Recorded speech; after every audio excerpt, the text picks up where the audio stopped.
saudar a todos com a paz do Senhor Jesus.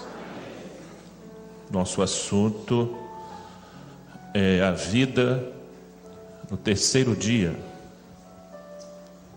Convido a todos que pudermos a lermos em conjunto o texto da Palavra de Deus que está no Evangelho de João, capítulo 8, versículo 56. João, capítulo 8,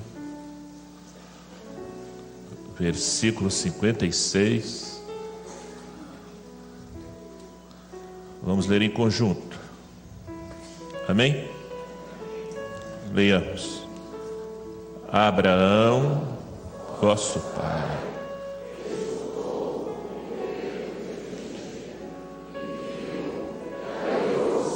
amém. Meus irmãos, a vida no terceiro dia aponta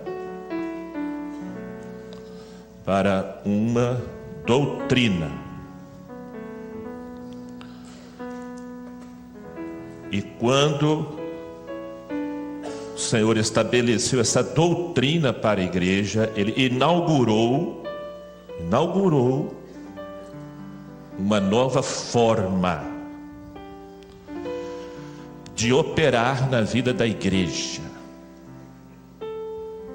Então, vou fazer uma pergunta aqui. Qual foi o grande evento? Qual foi o grande acontecimento no projeto da salvação, no plano profético da salvação, que aconteceu, que eclodiu no terceiro dia? Qual foi o grande evento? A ressurreição. Então, a vida no terceiro dia, esse tema desse assunto é uma história profética desde o Velho Testamento, apontando para este grande evento do projeto da salvação, do plano profético da salvação, que foi a morte e a ressurreição de Jesus. Por que, pastor, que a ressurreição inaugurou uma nova forma de Deus operar no mundo? Se os irmãos prestarem atenção na palavra, os irmãos vão observar o seguinte: que depois que Jesus ressuscitou, as pessoas que conviveram com ele, os discípulos, mulheres que ele salvou, não o reconheceram de imediato. Mas ele não tinha mudado de aparência. Ele era o mesmo Jesus que foi homem. Agora ele ressuscita com um corpo extraordinário, glorificado, diferente, o mesmo corpo que a igreja vai ter um dia. Mas é interessante que eles não reconheceram Jesus de imediato. Não reconheceram. Eles só reconheceram Jesus depois que Jesus se revelou a eles. Então, a partir da ressurreição, meus irmãos, isso é importante entender. A partir da ressurreição há um mistério. A partir da ressurreição há um segredo. A partir da ressurreição, Deus inaugura uma nova forma de operar no mundo, que era através da operação da revelação do Espírito Santo àqueles a quem Ele quer se revelar. Então uma coisa é você conhecer Jesus histórico, a história de Jesus, o cristianismo histórico. Isso é bom? É lógico que é bom, é importante conhecer a história. Mas o que interessa para a igreja fiel, o que interessa para a igreja do breve, o que interessa para aqueles que amam a Jesus, o que interessa é conhecer o Jesus ressuscitado, o Jesus que está profetizado, aquele que vai voltar com poder e grande glória.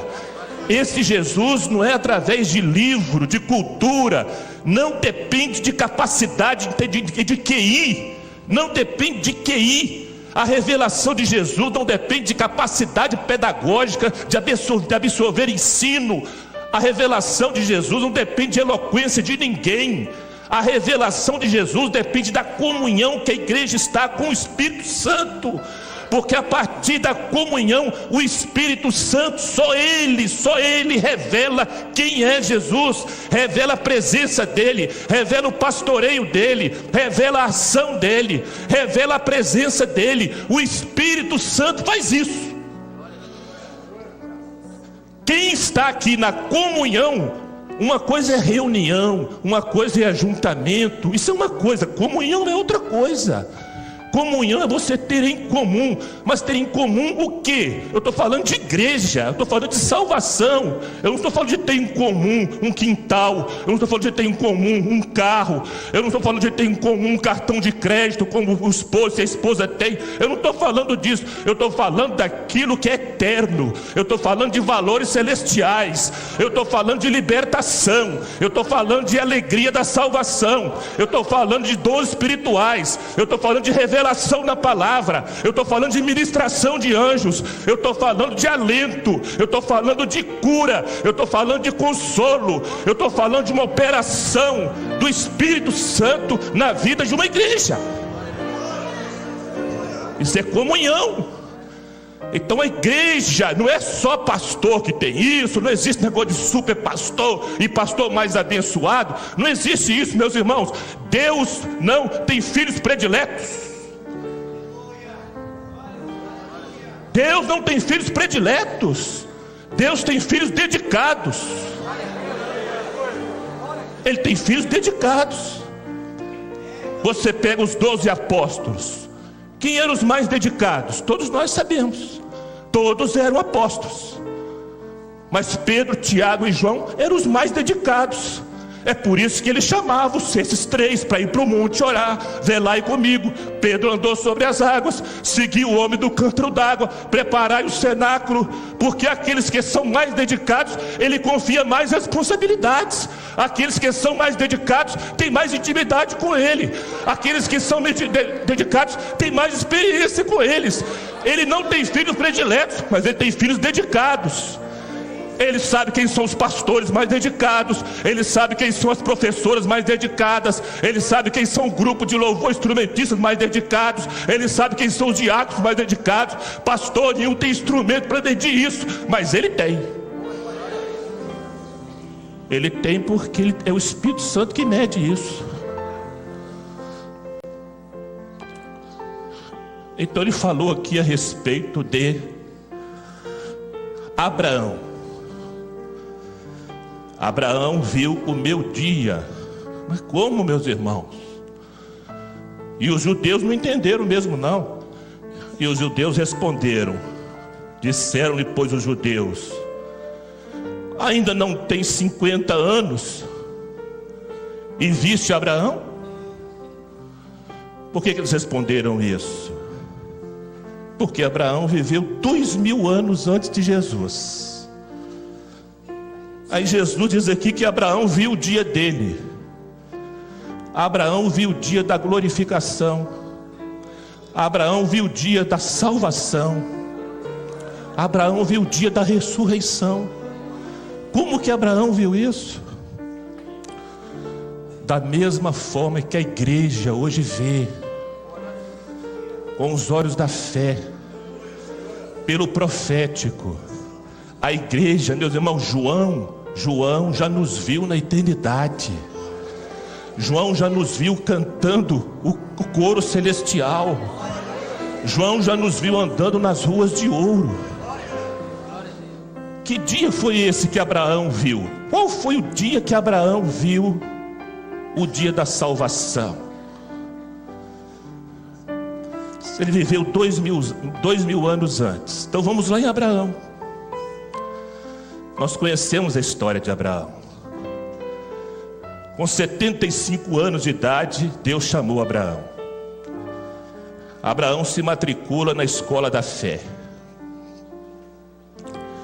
Deus fez uma promessa para ele: Abraão, eu vou fazer de ti uma grande nação, uma grande multidão. Mas como, Senhor? Minha esposa é estéril, eu já sou avançado em idade, ela também, nós somos idosos. Mas a promessa de Deus estava feita. Passaram-se 5 anos, passaram-se 10 anos, 15, 20, 25 anos. Abraão estava com 100 anos de idade. Deus cumpriu a promessa dele.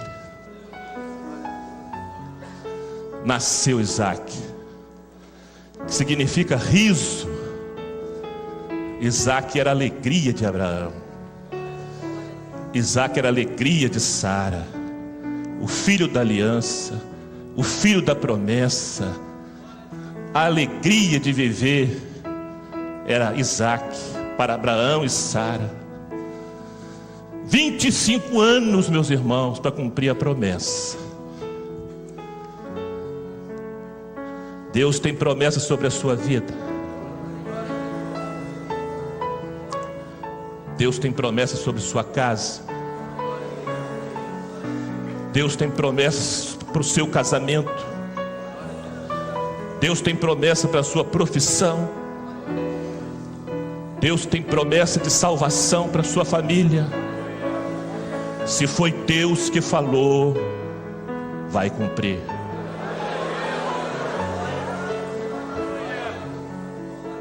« 25 anos é muito tempo, pastor. Também acho. Mas para Deus um ano é como 1000 dias. E 1000 dias como um ano. Um dia como 1000 anos. 1000 anos como um dia. E Deus então, o garoto cresce. E Deus um dia falou com Abraão: Abraão, eis-me aqui, Senhor. Eu quero que tu sacrifiques Isaque. E diz a Bíblia que Deus falou com ele assim: a quem tu amas. Você vai sacrificar Isaque a quem tu amas. Sacrificar é não matar mesmo. Oferecer em sacrifício. Meus irmãos, vamos aqui agora. Vamos agora, o homem Abraão na razão. Eu na razão e você na razão, porque a fé conflita com a razão. Toda hora nós enfrentamos este conflito no nosso coração e na nossa mente.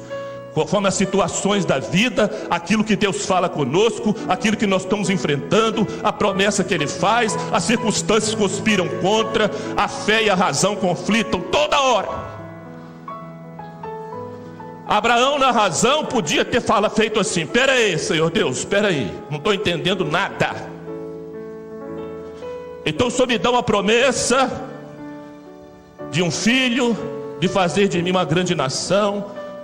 Eu confiei, eu criei, eu não duvidei. 25 anos eu esperei e a promessa se cumpriu. E agora o Senhor quer que eu mate o menino, que eu sacrifique o menino? Que Deus é esse? Esse é o Abraão, o homem na razão. Qualquer um faria isso, meus irmãos. Na razão. Mas a Bíblia diz que Abraão não fez isso não. Ele na razão podia ter feito outra coisa. Vou dizer para os irmãos. Quem sabia daquela revelação? Ninguém sabia. Quem sabia que Deus tinha pedido aquilo para Abraão? Ninguém sabia, só ele e Deus sabia. Nem Sara sabia, ninguém sabia. Então ele, na razão, ele podia ter pensado o seguinte: quer saber de uma coisa? Eu vou esperar um pouquinho, eu vou aguardar, eu vou orar, eu vou buscar, eu não estou entendendo, Deus é misericordioso. Na razão ele podia ter feito isso. Eu vou esperar mais um pouco, mais 6 meses, mais um ano. Eu amo muito o garoto, eu vou aproveitar mais um tempo com ele, vou conviver com ele, eu tenho que passar muita coisa para ele ainda. Na razão ele podia ter feito isso também, mas a Bíblia diz que ele não fez. A Bíblia diz que no outro dia, bem cedo, de madrugada, ele se levantou e partiu para Moriá. Vou fazer um parêntese aqui, meus irmãos. O que é que o Espírito Santo já pediu da minha vida e da sua vida, que ninguém sabe? O pastor não sabe, a esposa não sabe, o diácono não sabe, o responsável do grupo de assistência não sabe, a irmã, a senhora de frente não sabe, mas você sabe. Deus pediu alguma coisa da sua vida, da minha vida. Pare com isso, deixa isso, não olhe mais isso, pare de falar nisso, pare com essa conversa, pare com essa trama, pare com esse negócio, busque a minha face. Você já entregou. E são coisas que às vezes nós gostamos mesmo. O filho que tu amas, são coisas que nós gostamos. Você já entregou, ninguém sabe, mas você sabe. O Espírito Santo falou no seu coração, falou numa oração de alguém, falou num louvor, falou na mensagem, falou num dom espiritual, falou num sonho direto para você. Ninguém sabe, mas você sabe. Você já entregou. Abraão, meus irmãos, entregou. Sabe por quê? Por isso que Abraão é o pai da fé, porque a fé anda de mão dada, sabe com o quê? A fé anda de mão dadas com a obediência. Se não tem obediência, não tem fé. Ele se levanta bem cedo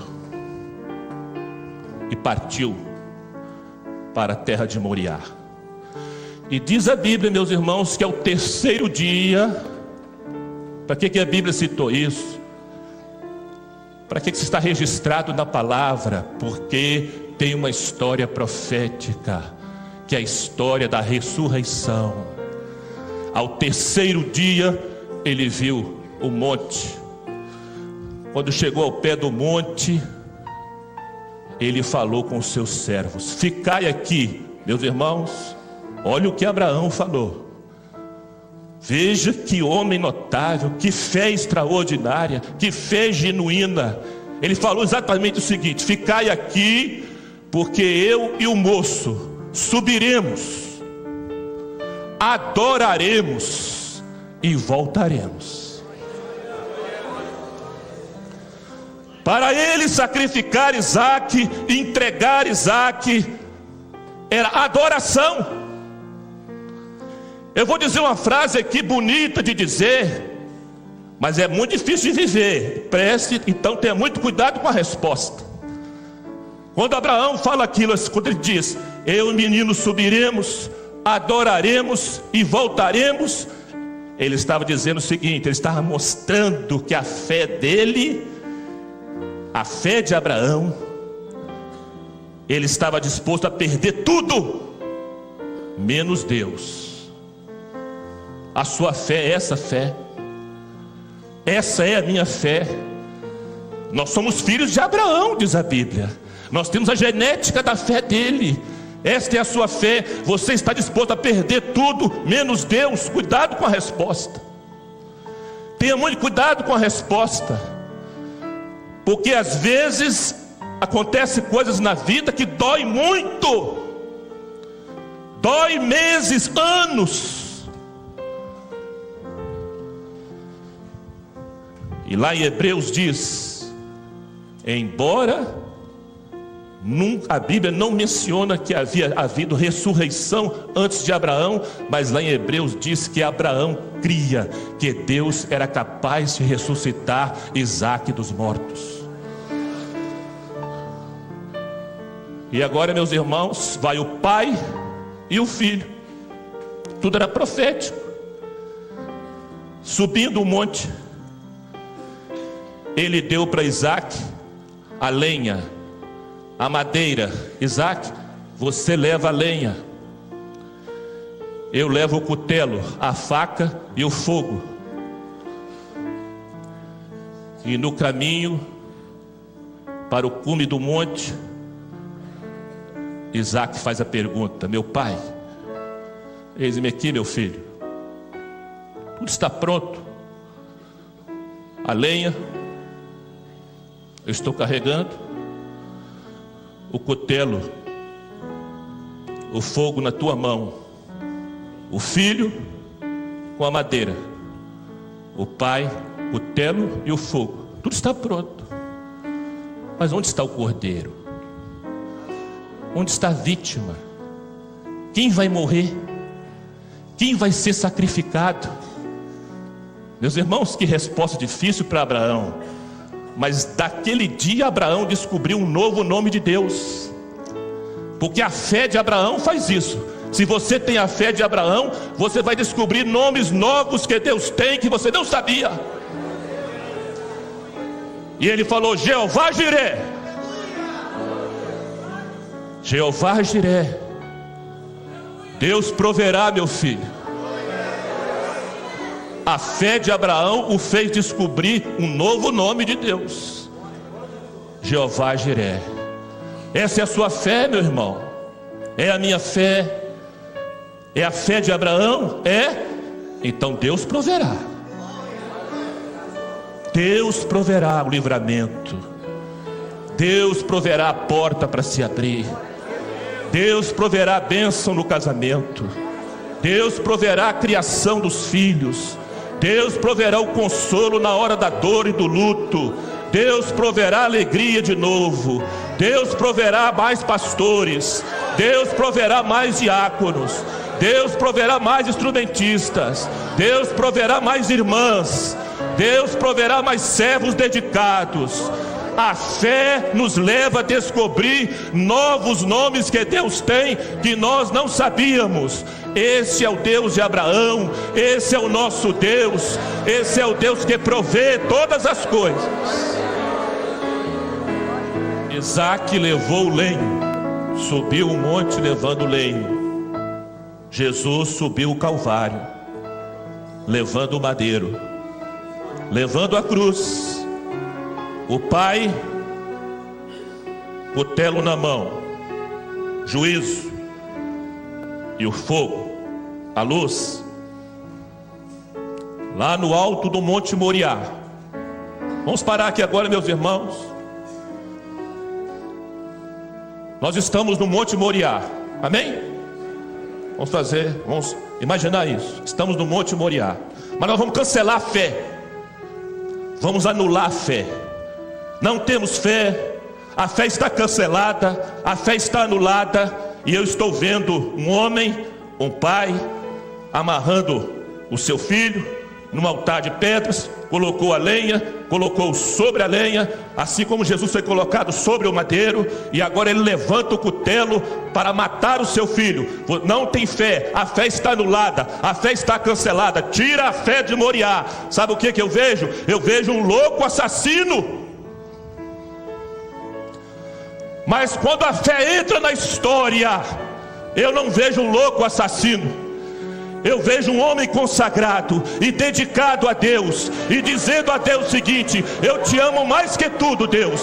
Eu estou disposto a perder tudo, menos o Senhor. E é por isso que Paulo diz que o Evangelho é loucura para o mundo. O Evangelho é loucura para o mundo, meus irmãos, mas para nós é o poder de Deus, é o amor de Deus, é a graça de Deus. Essa é a fé. A fé, quando está presente, o Evangelho é poder de Deus, é amor de Deus.